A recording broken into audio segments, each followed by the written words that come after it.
Salut tout le monde, salut, c'est Sylvain, donc bienvenue dans ce nouveau Facebook Live où aujourd'hui j'aborde un thème que je trouve intéressant, bon comme tous les autres vous allez me dire, qui est celui du control freak, donc celui qui s'intitule plus communément en français, donc les maniaques du contrôle.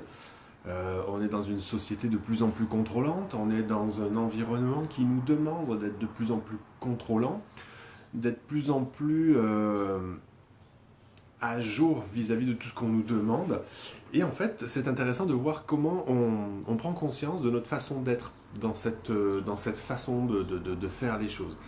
Alors, il y en a pour qui ça va être plus naturel, il y en a pour qui c'est inculqué dès le plus jeune âge, qui font en sorte donc de le reproduire à nouveau et de le transmettre à leur tour à leurs enfants, à leurs conjoints, à leurs amis, à leurs collègues de bureau. Donc tout un tas d'éléments qui vont faire en sorte qu'on va pouvoir en discuter aujourd'hui. Donc je vais juste regarder que je suis toujours dans le bon sens et qu'il y a aucun problème technique, puisque d'habitude c'est après coup que je me rends compte que je ne suis pas toujours droit ou qu'on ne me voit pas. Si vous avez des questions durant la séance, vous n'hésitez pas, bien évidemment, c'est le moment de poser ces questions aussi ou de faire son petit commentaire à partir du moment où on est dans le vif du sujet. Donc a priori c'est bon. Donc, le maniaque du contrôle, on en connaît tous plus ou moins, on l'est peut-être soi-même. Qu'est-ce qu'on peut faire vis-à-vis de ça? Au-delà du travail thérapeutique qui peut être fait avec un thérapeute en psycho ou un psychothérapeute, bien évidemment, qu'est-ce que c'est être un contrôlant aujourd'hui? C'est principalement une association d'anxiété perfectionniste, on va dire. Donc la peur de l'échec, la peur de perdre le contrôle, la peur d'être légué au second plan, la peur d'être oublié. Bien des thèmes peuvent être encore décantés à ce niveau-là, mais ce qui est intéressant, c'est de voir d'où ça vient. Est-ce que c'est quelque chose qui remonte à très très loin ou est-ce que c'est quelque chose qui est plutôt récent et qui est une réponse à un événement ou à un traumatisme ou il y a une quelconque difficulté? euh, Trouble de la planification, calcul incessant, une organisation démesurée, voire même maladive. En médecine chinoise, c'est l'élément du bois, entre guillemets, c'est relié à l'élément du foie, qui génère aussi tout un tas de crispations, de frustrations au niveau de la concentration, au niveau du corps. On devient comme tout noueux. Euh, Au niveau du mental, c'est donc exactement la même chose. On essaye d'être tellement contrôlant qu'au finalement, on se prive de toute liberté, de toute intuition, de toute capacité à être spontané. Et ça devient un petit peu problématique, que ce soit pour soi, pour son propre développement personnel, pour son propre épanouissement, mais c'est surtout pour notre environnement aussi, puisque ça devient particulièrement toxique. Euh, Aujourd'hui, vouloir être contrôlant, c'est un petit peu, je dirais, non naturel. On n'est pas fait pour être comme ça. Aujourd'hui, c'est une réponse à notre société. Naturellement parlant, on va avoir une tendance plutôt à une forme de passivité aussi, non pas inactive, mais on aime ça, regarder d'abord ce qui vient de notre environnement pour pouvoir l'intégrer tranquillement, pas vite, et ensuite lui donner une réponse, une réaction, c'est-à-dire soit un automatisme, soit une action consciente, c'est-à-dire une réponse la plus adaptée. Donc salut ceux qui arrivent, salut Samuel, salut Annick, euh, salut Jean-Pierre, tous ceux qui s'en viennent. Euh, le contrôlant, en fait, il va chercher à toujours faire en sorte de vouloir avoir réponse à tout et faire en sorte de devenir indispensable pour tout le monde. La problématique, c'est que à un moment, ça monopolise beaucoup d'attention, beaucoup d'énergie, et on est coupé de sa spontanéité, on est coupé de bien des affaires, on est coupé de notre naturel, en fait. Et nous, ce qu'on aimerait, à terme, c'est de retrouver ce naturel. Bon, pour ceux qui me connaissent et qui ont déjà l'habitude de suivre des ateliers avec moi, ou qui ont déjà suivi un accompagnement avec moi, par exemple, vous savez comment je mets l'accent vraiment sur la partie naturelle, la spontanéité, c'est-à-dire celle qui va aller à l'encontre souvent de notre mental, de notre capacité euh, à répondre à un conditionnement, à une éducation. Donc il y a ce à quoi on se raccroche, qui va être l'éducation, le mental, l'attente de la société. Et il y a aussi ce à quoi on va aller puiser qui est plus naturel, c'est-à-dire qui était là avant. Donc là, on entre dans un domaine un petit peu plus philosophique, qui est très intéressant, puisqu'on est dans la spiritualité. Qu'est-ce qui me définit? Qu'est-ce que j'ai envie? Qu'est-ce que j'ai besoin? Vers quoi j'ai envie d'aller? Qu'est-ce qui me motive? Et toutes les grandes questions qui nous amènent à nous ramener vers ce dont on a réellement besoin dans notre vie. Et donc ça, aujourd'hui, on a besoin de trouver cette forme de liberté-là qui va nous ramener à une certaine forme de naturel et de simplicité. Donc développer une certaine forme de confiance en soi aussi va être soit une action prenante, une première action, soit ce qu'on va appeler un effet secondaire, c'est-à-dire que on va être capable de former, excusez, on va être capable d'arriver à une forme de lâcher prise vis-à-vis des situations que, malgré toute notre volonté, finalement on ne contrôle pas, on ne peut plus contrôler, ou pire, on s'aperçoit qu'on n'a jamais réellement maîtrisé. Et quand on prend un petit peu du recul vis-à-vis de notre vie, on s'aperçoit que finalement, quoi qu'il arrive, on a une facilité à un moment au niveau du mental à se créer une espèce de mensonge aussi en se disant à un moment, même je l'avais prévu aussi, alors que pas du tout. Ou alors, on avait tendance à omettre, oublier certaines parties de la réalité, certains faits, certains déroulements d'événements qui ne se sont pas déroulés tels que prévus, mais qui finalement, on va les mettre de notre bord en disant « ouais, bon, ça c'était une variante que j'avais également prévue aussi ». Donc ce qui va être intéressant, c'est de voir exactement comment on fonctionne. Qu'est-ce qu'on fait à tous les jours qui nous amène dans ce giron-là? Et comment on se manifeste dans le besoin de contrôler absolument tout. Et ça devient un petit peu potentiellement dangereux à partir du moment où ça nuit à notre bien-être, à notre équilibre, et pire encore quand ça nuit à notre entourage aussi. C'est-à-dire que ça commence à clairer autour de nous, ça commence à faire un petit peu le vide autour de nous. Les gens s'éloignent parce qu'ils sont brimés dans leur liberté, dans leur façon d'être, dans leur façon de faire. Et nous, aujourd'hui, on veut retrouver ça. Comment on peut faire? Donc, qu'est-ce que ça implique comme activité, comme travail pour se libérer, ou du moins trouver des solutions un petit peu plus faciles vis-à-vis du contrôlant? C'est de se permettre d'essayer de vivre, déjà. D'accepter de faire des erreurs,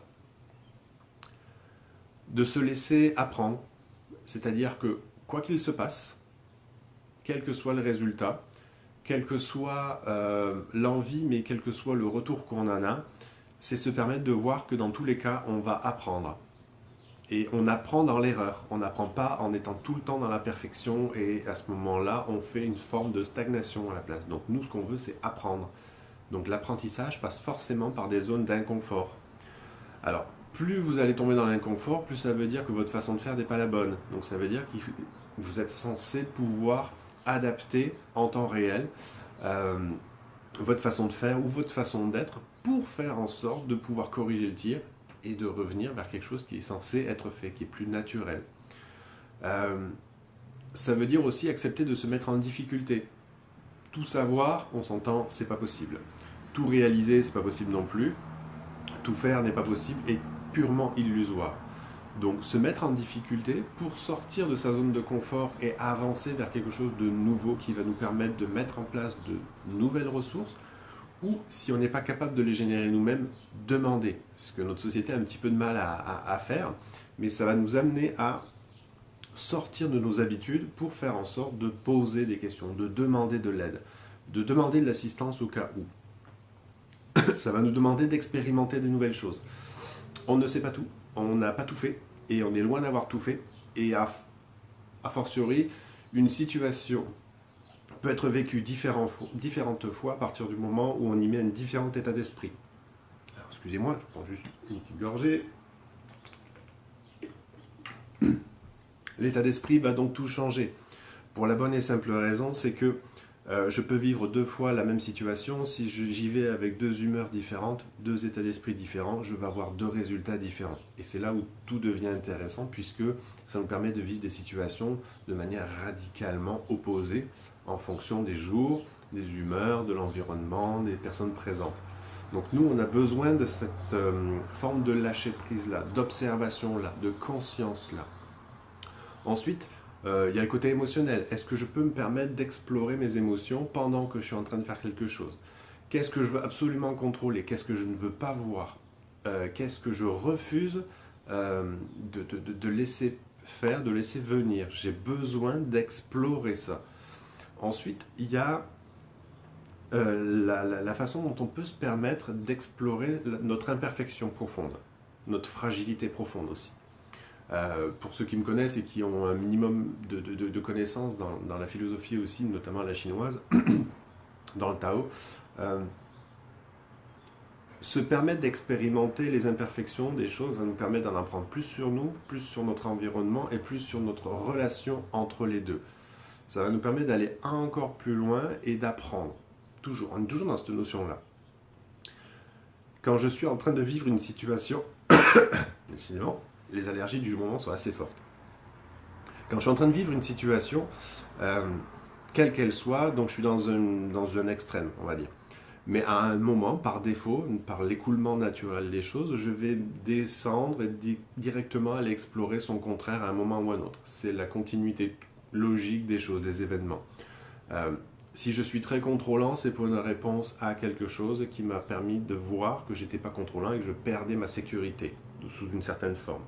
Donc j'ai besoin de revenir à la compréhension des choses. Non pas dans une compréhension maladive, mais dans une compréhension instructive, on va dire. C'est-à-dire à partir du moment où j'apprends de chacune des situations dans laquelle je suis, je me permets de pouvoir explorer. Quand je n'apprends plus, ça devient maladif et à ce moment-là, on devient complaisant dans la situation dans laquelle on est. Donc on a envie de sortir de ça. On veut aller vers quelque chose qui nous permet d'apprendre. On veut aller retrouver ce côté serein, ce côté équilibré et ce côté épanouissant. Donc partant de là, c'est comment on va apprendre. C'est toujours la même affaire. Hein. C'est je me rends compte d'une chose. C'est pas assez, mais c'est déjà une bonne étape. Parce qu'à une époque, on était peut-être contrôlant sans même s'en rendre compte. Nouvelle étape, je m'en rends compte. On veut tout de suite changer. On est bien pressé ici en Occident, mais les choses prennent du temps. L'être humain prend du temps pour s'adapter, pour changer, pour retrouver un nouvel état. Donc, je fournis une habitude dans laquelle je n'ai aucune conscience. Deuxième étape, j'en prends conscience. Troisième étape, j'observe et je deviens étudiant entre guillemets de cette façon de faire. Je deviens de plus en plus conscient. Donc ça passe par de l'introspection, ça passe par de la méditation, ça passe par de la pleine conscience. J'observe comment j'agis, j'observe qu'est-ce que je fais, qu'est-ce que je me fais subir, qu'est-ce que je fais subir à l'autre. Ensuite, j'observe les solutions qui se placent aussi, qui se présentent d'elles-mêmes, parce que ça aussi c'est la vision orientale qui est intéressante. Nous, on a tendance à naviguer dans des antidotes, c'est-à-dire je vis quelque chose, il faut absolument que je mette son contraire en place pour faire en sorte de trouver une certaine forme d'équilibre. La vision orientale est différente, c'est-à-dire j'observe quelque chose, par définition, elle contient elle-même sa solution pour pouvoir s'équilibrer en temps normal, parce que naturellement c'est ce qui va se passer. Donc je prends le temps d'observer ce qui se passe. Et naturellement, à un moment, et idéalement c'est le moment où on s'y attend le moins, pop, ça va se mettre en place. Donc je prends le temps, j'accepte de ne pas maîtriser, j'accepte de laisser aller au rythme naturel des choses, et non pas parce que je pense que je suis en train de le contrôler. Ça devient un contrôlant qui contrôle ses émotions, qui contrôle sa façon d'être, qui contrôle sa façon de penser. Illusion, ça ne marche pas. Donc, on agit, on observe. À un moment, ça se place. Là, on laisse placer le naturel aussi. Et à partir de là, on essaye d'explorer aussi et d'observer toujours les nouvelles situations avec les nouveaux comportements, voir comment ça se passe. On pourra en parler des heures encore, ça pourrait être super intéressant. Chaque cas est particulier en fonction de la personnalité, du vécu de la personne, donc ça dépend de plein de facteurs. Si des fois vous avez le goût d'explorer ça, on peut le faire en méditation, il n'y a aucun problème, parce que ça c'est quelque chose qui se fait très très très bien. Ça prend l'habitude et la pratique bien évidemment. Sans pratique, difficile d'avoir une certaine forme de connaissance de soi, et c'est peu courant d'avoir une solution adaptée pour tout le monde en faisant croire que tout le monde est pareil et que tout le monde agit de la même manière. Tout le monde le sait aujourd'hui, ce qui me définit est propre à moi, ce qui vous définit est propre à vous selon votre expérience, votre vécu, votre éducation, bien les affaires. Donc si vous avez le goût d'explorer ça, c'est vraiment une démarche très personnelle d'observation, de conscience. Donc la méditation est la première des choses. Si des fois vous avez envie d'aller dans un accompagnement plutôt, n'hésitez pas, à ce moment-là je peux vous aider, ou n'importe quel autre thérapeute peut vous aider à partir du moment où vous avez une certaine forme de confiance en lui, il n'y a aucun souci. La philosophie peut vous aider grandement dans votre vie pour la bonne et simple raison, c'est qu'elle va vous permettre de poser des questions, non pas des questions sans fond, parce qu'au final on n'arrête pas de se poser des questions, et là encore une fois on n'est plus contrôlant mais on devient observant, et à ce moment-là on ne fait plus rien. Mais la question philosophique devient très intéressante puisqu'elle nous permet d'aller au-delà des choses, elle nous permet d'avancer et de nous mettre un petit peu en défaut pour justement attaquer nos croyances, nos convictions et faire en sorte de tomber à ce moment-là vers une dynamique plus évolutive. Donc si vous avez le goût d'un accompagnement, vous savez où me trouver comme d'habitude. Et sinon, pour la méditation, il y en a une qui s'en vient la semaine prochaine, où j'ai une nouvelle session qui débute en juillet pour l'introduction. Si vous avez des questions, vous n'hésitez pas. Et si vous avez des questionnements un peu plus particuliers vis-à-vis de votre ressenti, c'est-à-dire que des fois, être très contrôlant génère aussi des problématiques physiques, parce qu'on s'aperçoit qu'on est très crispé, on est très tendu, on est très stressé, on est très anxieux. Donc il y a plein de symptômes physiques qui peuvent se manifester. La conférence que j'anime régulièrement sur la symbolique des symptômes et des maladies pourrait être très intéressante puisqu'elle vous permettrait d'avoir une vision différente de comment vous vivez cette réalité-là au quotidien et surtout de voir quelles solutions pourraient être mises en place pour essayer de retrouver une certaine forme d'équilibre. Donc partant de là, si une des offres que je vous donne correspond à votre réalité et à votre besoin de réponse, n'hésitez pas, vous savez où me trouver. Je vous dis très bon week-end, à bientôt, ciao.